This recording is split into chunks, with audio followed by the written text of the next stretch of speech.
কোনো কিছু চলে গেলে যেমন আমরা অনেক কষ্ট পাই, তেমনিভাবে শখের কোনো জিনিস ভেঙে গেলেও মনটা একেবারে খানখান হয়ে যায়। ঠিক তেমনটাই হয়েছে আমার সাথে। তো কি হয়েছে, কী কারণে আমার মনটা ভীষণ খারাপ, সেটা ভিডিও দেখলেই বুঝতে পারবেন। সম্পূর্ণ ভিডিও দেখতে হবে, তাহলে কিন্তু জানতে পারবেন যে আমার সঙ্গে কি হয়েছে। তো মনটা ভীষণ খারাপ, তারপরও ব্লগটা আমি আপনাদের মাঝে শেয়ার করলাম। হ্যালো এভরিওয়ান, আসসালামু আলাইকুম। আমি বিডি ব্লগার স্বপ্না বলছি চট্টগ্রাম থেকে, কাছে দূরে দেশ এবং দেশের বাইরে থেকে যে যেখান থেকে আমার এই ব্লগটি দেখছেন, আশা করি আল্লাহর রহমতে আপনারা সবাই ভালো আছেন, সুস্থ আছেন। আলহামদুলিল্লাহ, আমরা পরিবারের সবাই ভালো আছি। নতুন একটি ব্লগ শুরু করতে যাচ্ছি, আশা করি আপনাদের কাছে ভালো লাগবে। তো আজকে একটু খিচুড়ি রান্না করব। তো আসলে আমি আগে থেকে ডিসাইড করে রাখি যে সকালের নাস্তাটা কি করব। তো আমার কাছে এরকম করলে আসলে ভালো হয়। আর এই যে বেলকুনিতে প্রত্যেক দিনের মতো যেটা করি, বসে একটু নাস্তাটা আমি করে ফেলবো। আর আমি এখানে একা একাই বসে নাস্তা করি, আর আমার হাজব্যান্ড বাচ্চারা কিন্তু রুমে নাস্তা করে। তো যাই হোক, যে যেখান থেকে আমার আজকের ব্লগটি দেখছেন, প্লিজ একটি লাইক দিয়ে ভিডিওটি কন্টিনিউ করে যাবেন। আর যারা নতুন জয়েন হয়েছেন, তারা চাইলে আমার চ্যানেলটি সাবস্ক্রাইব করে আমার পাশে থেকে যাবেন। আর অলরেডি এই কাজটি যারা করে দিয়েছেন, তাদেরকে জানাই অসংখ্য ধন্যবাদ। আর ফেসবুক পেজ থেকে যারা দেখছেন, তাদেরকেও জানাই অনেক অনেক ভালোবাসা। আর প্লিজ পেজটি কিন্তু অবশ্যই ফলো দিয়ে রাখবেন, ফলো দিলে অবশ্যই ফলো পাবেন। যাই হোক, এই যে বেলকনিটা আপনাদের সঙ্গে শেয়ার করছি। আসলে যে রং করছিল জমিদাররা, মানে বাড়ি, সরি, আমরা যেখানে ভাড়া থাকি ওনারা। তো তাড়াহুড়া করে আমি এই যে সমস্ত ফুলের টব আমি নিচে রেখে দিয়েছি, কারণ বুঝতেই পারছেন সংসারের কাজকর্ম, আবার এই যে বাড়তি কাজগুলো করতে হয়েছে আমাকে। অনেক ধুলোবালু ছিল, যেহেতু একেবারে রাস্তার পাশে বেলকনিটা, এখান দিয়ে অনেক গাড়ি ঘোড়া মানে ডেইলি যে যাওয়া আসা করে। এছাড়াও গরমকালে ভীষণ ধুলাবালু হয়। তো এগুলাকে আমি সমস্ত গাছ বাথরুমে নিয়ে গোসল করে দিয়েছি। আর এই যে বেলকনিটা আমি 2 থেকে আড়াই ঘন্টার মতো পরিষ্কার করে নিয়েছি। দেখতে পাচ্ছেন অনেক সুন্দর লাগছে এখন, ঝকঝকে তকতকে সবগুলো গাছ। আর মাশাআল্লাহ খুবই আমার কাছে ভালো লাগছে। আর ওই যে সাইড দিয়ে কালার করে দিয়েছি। আর এখানে আমি এই যে ছোট্ট একটি টেবিলের মতো করেছি, এখানে বসে আমি প্রত্যেকদিন নাস্তা করি। তো একটু সুন্দর করে নতুন করে একটু সাজিয়েছি, যা কিছু আছে সেগুলো দিয়ে, নতুন কিছু অ্যাড করিনি কারণ সময় নাই। যাই হোক, আর এখানে সেলের দরজার সামনে আমার পুরাতন একটি পর্দা দিয়ে দিলাম। নতুনটা নেওয়া হয়নি, তবে খুব তাড়াতাড়ি নিলে আপনাদের মাঝে অবশ্যই শেয়ার করব। তো এই পর্দাগুলো কিন্তু সুতার হওয়াতে ভালোই চিকচিক করে, আমার কাছে ভালো লাগে। মাঝে মধ্যে পুরাতন জিনিসও কিন্তু ভালোই লাগে, খারাপ না। আমার কাছে তো ভালো লাগে, জানি না আপনাদের কাছে কেমন লাগছে। আর এই যে চেয়ারটা আমার বেলকনিতে ছিল, পুরাতন হয়ে গিয়েছে, এখানে মাঝে মধ্যে বসা যায়। যাই হোক, যতদিন ব্যবহার করতে পারি করব, তারপরে এটাকে যেটা করা দরকার করে নিব। আর এই যে এখন আমি এই যে এর উপরে আমি আমার একটা পুরাতনের হিজাব দিয়ে দিচ্ছি। আর এই যে একটু আমি আমার হাতে বানানো কাবার ওটা দিয়ে কোনো মতো শো করে এখানে রাখলাম। এখানে যেহেতু ওয়াইফাই লাইন আছে, মোবাইল চার্জার দেওয়া হয়, তো বসে একটু চার্জ দেওয়া যাবে। যাই হোক, আর এই যে আমি মরিচ যে আমার প্রিভিয়াস ভিডিওতে শেয়ার করেছিলাম, এখন আমি যে সুন্দর করে আমি একটু বক্সে রেখে দিব। তো আমার সময় নেই আমার, কারণ এবার আমি ফ্রোজেন খাবার তত রাখবো না, কারণ মজা লাগে না। সেই জন্য হালকা পাতলা আমি অল্প দিনের জন্য কিছু খাবার আমি আমি ডিবে সংরক্ষণ করব, সেটা অবশ্যই শেয়ার করব আপনাদের সঙ্গে। আর এই যে আমার বরমশাই কিছু চাউল এনেছিল, সেগুলো উঠিয়ে নিচ্ছিল। আসলে ও কিন্তু আমাকে অনেক হেল্প করে, না হলে কিন্তু আমি আরও হিমশিম খেয়ে যাই। যাই হোক, রোজার মাসে আমি অনেক বিজি থাকি, সমস্ত ইফতার আমাকে বানাতে হয়। আর এই যে এই বাজারগুলো গোছাতে অনেক সময় লাগে। যেমন এখানে ছনা এনেছে, তারপরে যে মশলাপাতি, ডাল, পেঁয়াজের জন্য।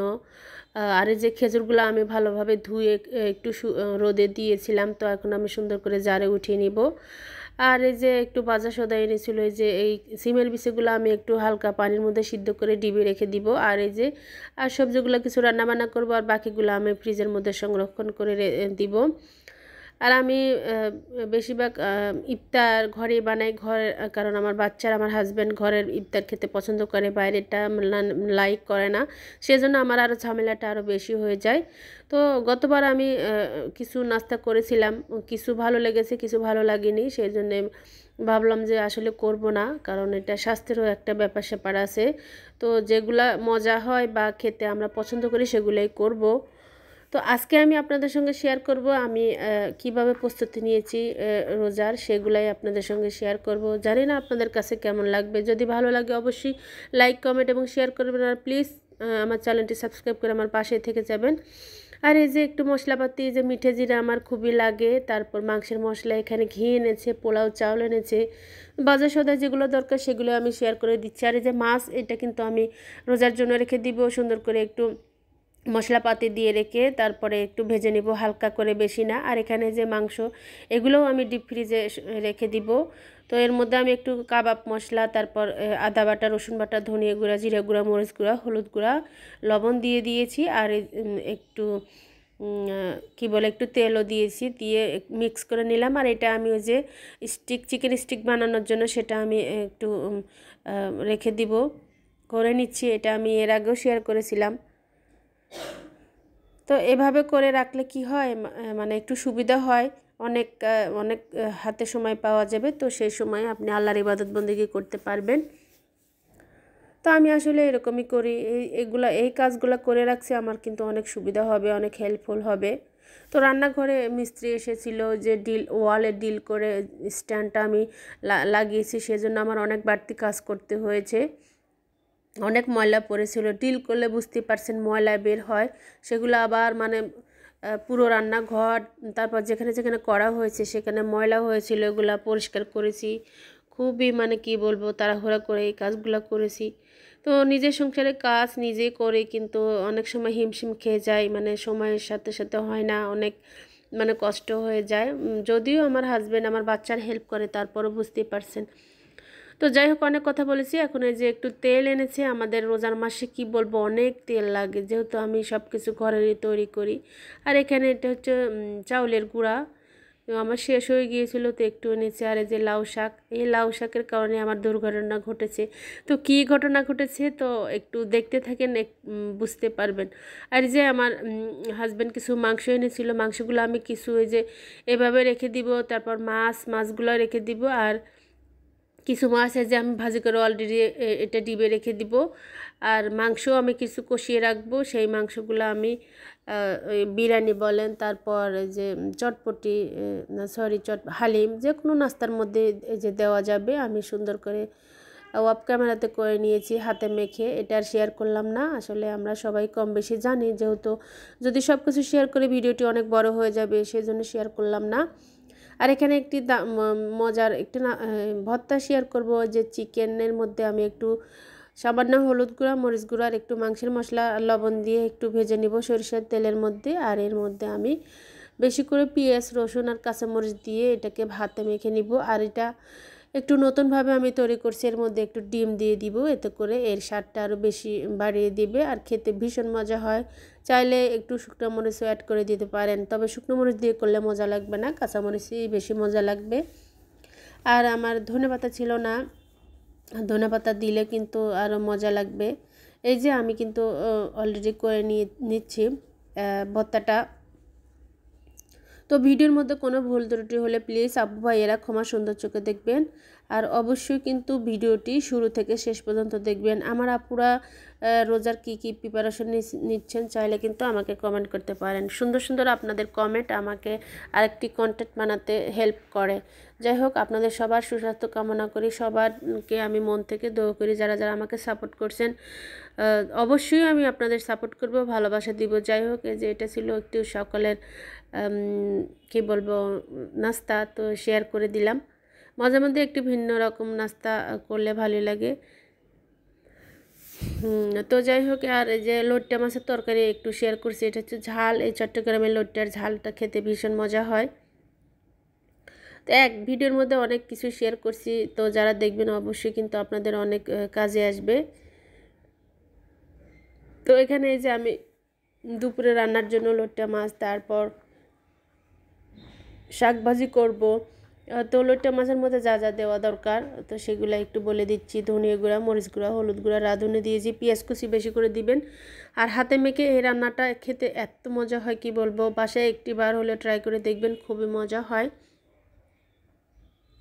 তো তো ভালোভাবে এটাকে মেখে নিতে হবে। আজকের ভিডিওর যদিও একটু বড় হয়ে গিয়েছে, প্লিজ ধৈর্য সহকারে একটু ভিডিওটি দেখার চেষ্টা করবেন, তাহলে আপনি কোনো কিছু একটু হলেও শিখতে পারবেন। আসলে আমরা কেউ পারদর্শী নই, আমরা প্রত্যেক দিন কারো না কারো কাছ থেকে কিছু না কিছু শিখে থাকি। তো যাই হোক, আমি কথা বলতে বলতে কিন্তু এই যে মাছগুলা সুন্দর করে মেখে নিলাম। আর এখন আমি এটাকে কিন্তু পানি দিব না, শুধু হাত ধোয়া সামান্য, লোট্টা মাছের মধ্যে ভীষণ পানি উঠে, এই যে। আর একবার ঢাকনা দিয়ে এরপরে ঢাকনাটা উঠিয়ে নেবেন, কারণ এটা এমনিতেই এই মাছগুলো অনেক নরম হয়। তো এখন আমি ধনিয়া পাতা বেশি করে দিয়ে দিব। টমেটো দিলে ভালো হতো, টমেটো অ্যালার্জি, সেই জন্য আমি দিব না। আর এই যে শাকভাজি করে নিচ্ছি আমি। তো মাশাআল্লাহ এই বাজারগুলো না আমার ছেলে করেছিল, তো সুন্দর, মাছগুলো একদম তাজা ছিল। আর শাকও দুই আটি শাক এনেছিল নিজে থেকেই। মাশাআল্লাহ, আমার ছেলেটার জন্য সবাই দোয়া করবেন। ও আস্তে আস্তে সব কিছু মানে শেখানোর চেষ্টা করছি। সবসময় তো আর ওর বাবা বয়স হয়ে যাবে সম্ভব না, সেজন্য একটু একটু করে আমি ওকে সব কিছু শেখানোর চেষ্টা করছি।